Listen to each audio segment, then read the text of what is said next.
rero banyeshuri mubyumve neza murabyiruka ujye mumenya kugira amahitamo meza igihugu cyacu turibuka kugira ngo tubone n'amasomo igihugu cyacu rero uyu munsi uko duhagaze hari ibyiza byinshi babivuze hari ibyo dutozwa kugira ngo tubemo abantu bazima kandi bazi no guhitamo twahisemo rero kuba umwe nk'igihugu turi abanyarwanda ibindi byose kuba turi abanyarwanda rero nibyo bikwiye kuza imbere y'ibindi byose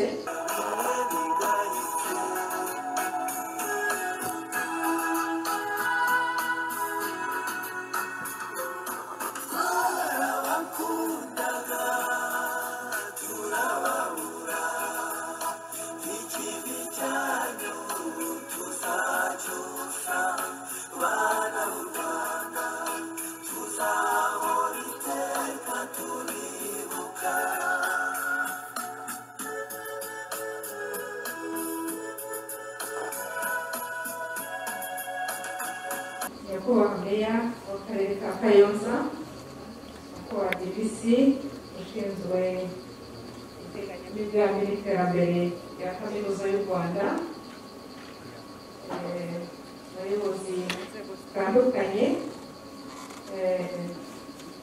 barimo abanyeshuri ba kaminuza y'u Rwanda College of Education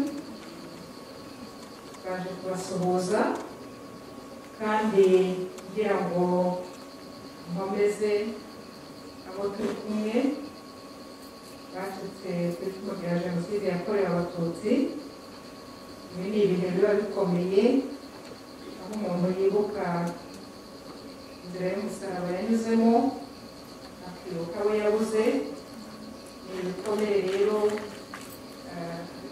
biruhije kuvura usibye kugira umutima ukomeye mwabyumvise hari umuntu bimukoraho bikongera bikazamuka igihe ni igihe rero cyo kwegerana abarokotse batereranwe kuko biba ari ngombwa yuko umuntu abona umuri hafi akamubwira ati komera twaza ibibi biri inyuma urebe imbere kugira ngo rero nshimire kaminuza y'u Rwanda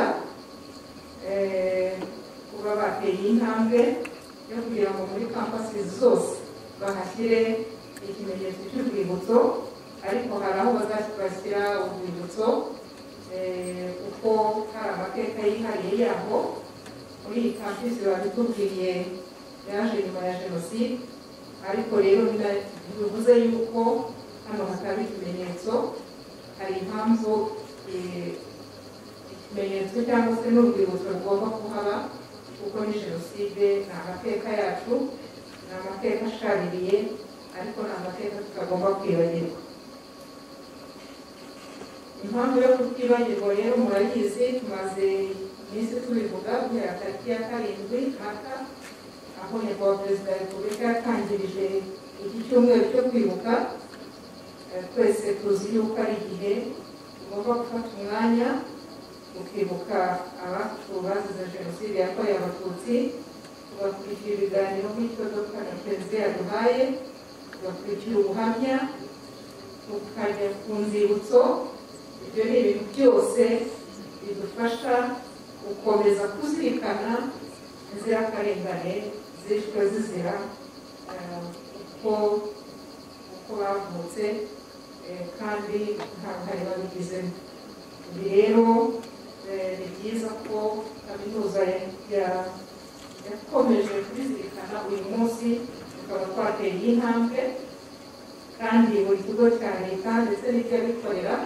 barasabwa gukora inzibutso kugira ngo n'abari muri ibyo bigo bajye bagira umwanya wo kwibuka n'ejo mu ntara y'Iburasirazuba twaributse kwibuka abakozi bakoreraga perefegitura ya Kibungo ndetse na za subperefegitura ziyigize ndetse turibuka n'abakozi bakoreraga amakomine ejo twibanze ku makomine yari agize akarere ka Rwamagana.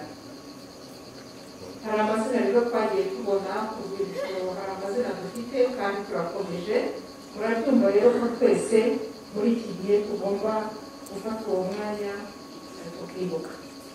Aha rero turi muri kaminuza, ntabwo nareka kuvuga yuko muri kiriya gihe cya mbere ya Jenoside abanyabwenge intiti z'u Rwanda hari zijanditse mu gukuza ingengabitekerezo ya Jenoside.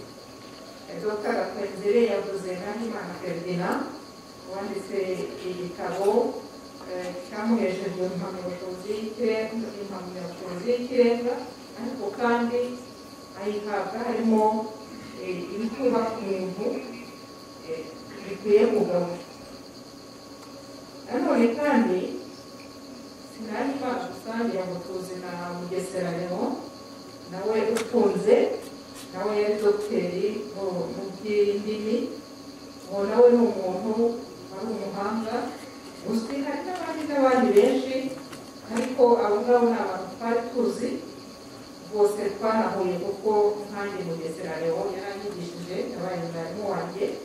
Ariko kubona umwarimu aho gukuza umuntu no kwigisha izindi ndangagaciro n'indi ngengabitekerezo nziza, akajya muri izo ngengabitekerezo uyu munsi akaba afunze, ibyo azi byagakwiye kuba biri gukoreshwa neza, yigisha atanga ubumenyi nk'uko yabikoraga. Ariko uyu munsi aho ari arafunze. Kubera iki? Kubera imbwirwaruhame y'utwitsi yavugiye ahantu, kandi ntabwo yatandukanywa n'ingengabitekerezo ya Jenoside. Ibi rero banyeshuri mubyumve neza, murabyiruka, mujye mumenya kugira amahitamo meza. Igihugu cyacu turibuka kugira ngo tubone n'amasomo.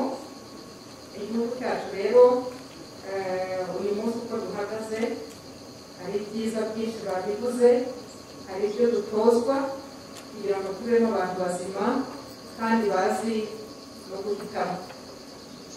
Twahisemo rero kuba umwe nk'igihugu, turi Abanyarwanda. Ibindi byose kuba turi Abanyarwanda rero nibyo bikwiye kuza imbere y'ibindi byose, niyo sano dufitanye. Ni ukuvuga rero ko ibitari ibyo uyu munsi turabona yuko ntacyo byatugezaho. Tukaba tubasaba rero kugira ngo mushishoze, mukurikire, mumenye guhitamo, n'abarimu kandi babigiremo uruhare. Uyu munsi ni ibiganiro twakurikiye, amasaha 2 cyangwa 3 ni make cyane, kugira ngo abantu bumvise neza. Ni ibintu bizasaba gukomeza, abantu bakagira umwanya wo kuganira. Gusa icyo nabonye ni uko mu by'ukuri kwitabira ibi biganiro abantu baza nk'abaje kumva ivanjiri, ariko hari n'ibintu umuntu ubwiye yakwandika bikazamufasha ikindi gihe rero hari icyo agiye kuvuga. Ni ngombwa rero mu biganiro nk'ibi iyo batumiye abantu bakuru nk'abangaba dufite hano imbere yacu, kugira ngo tubumve, nyaboneka umunyeshuri uri hano, mwari muri hano, gufata note buriya birafasha, kugira ngo nawe uzajya kwigisha uzasanga hari ibyo wumviye ahangaha, yenda binaguhe kugira ngo tukumbure. Ni byiza rero yuko abantu bamenya kwandika igihe icyo ari cyo cyose, waba ubyandika ku rupapuro, waba ubyandika muri telefone. Ariko uwo muco Abanyarwanda turibuka, ni ngombwa yuko niba muri koleje ya Rukara turi kwibuka umunota ku wundi, bagomba kumenya ko iki gikorwa turi kubikora ni icyacu, ni igihe cyo kwibuka abacu. Ni ngombwa yuko rero n'utaraha amenya ko twabikoze, anabikurikirane, nubwo bitaba biri live nk'uko tubizi ngo bigende gutyo, ariko yibura tubituye tugaragarisha ko ibintu byihuta kurushaho. Kandi noneho n'urubyiruko ruri hano muri benshi pe, ku buryo twita ya kaminuza yanyu yigiye aho ngaho. Mukwiye kugira umuco wo guca muri twigira, mukagira umuco wo guhitamo murayihinga nk'uko mubivuga, mukagira umuco niba hari n'icyo mushaka kongeraho nabyo mukabikora. Icyo gihe rero tuba turi gutanga ubutumwa, tuba turi kugaragaza ko duhari cyangwa ko dukurikiye, tukanashyigikira n'icyo gikorwa cyacu. Muri kaminuza rero niyo mpamvu twanababwiraga ngo umurimo dufite si uwo kumva n'ibiganiro gusa, no kumenya kurwana n'ingengabitekerezo ya jenoside, kuko abahakana barahari, abakiri muri iyo ngengabitekerezo barahari. Tugomba rero kurwana nayo, tukagaragaza aho duhagaze, tukagaragaza ibikorwa byiza turimo, kuko wa wundi wicaye hirya iyo ngiyo ari mu ngengabitekerezo azabona yuko duhari, turi mu kazi tugomba gukora, turi kwibuka igihe kigeze, turi gukora ibyo tugomba gukora. Ni byiza rero ko kaminuza rwose urubyiruko mugira uwo muco, muranabizi, murabikora, muratwitinga, mukora ibintu byinshi, ariko nk'igikorwa nk'iki cyabereye muri kaminuza yacu ni mwe mugomba kukizamuka.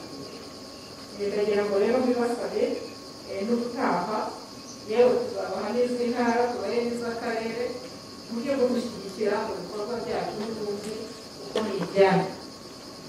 Ubwo rero nagira ngo bose nkababwire.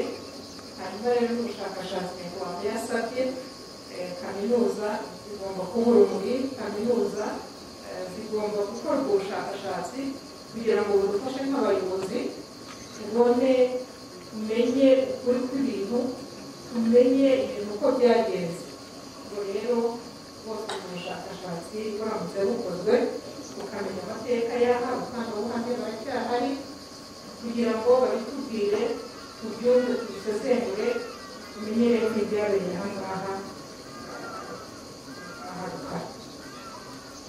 Ndagira ngo rero mbashimire cyane kubw'iki gikorwa cy'uyu munsi, igikorwa cyo gutangiza ikimenyetso cy'urwibutso, kandi batubwiye ko nyuma y'ubushakashatsi kizaba urwibutso.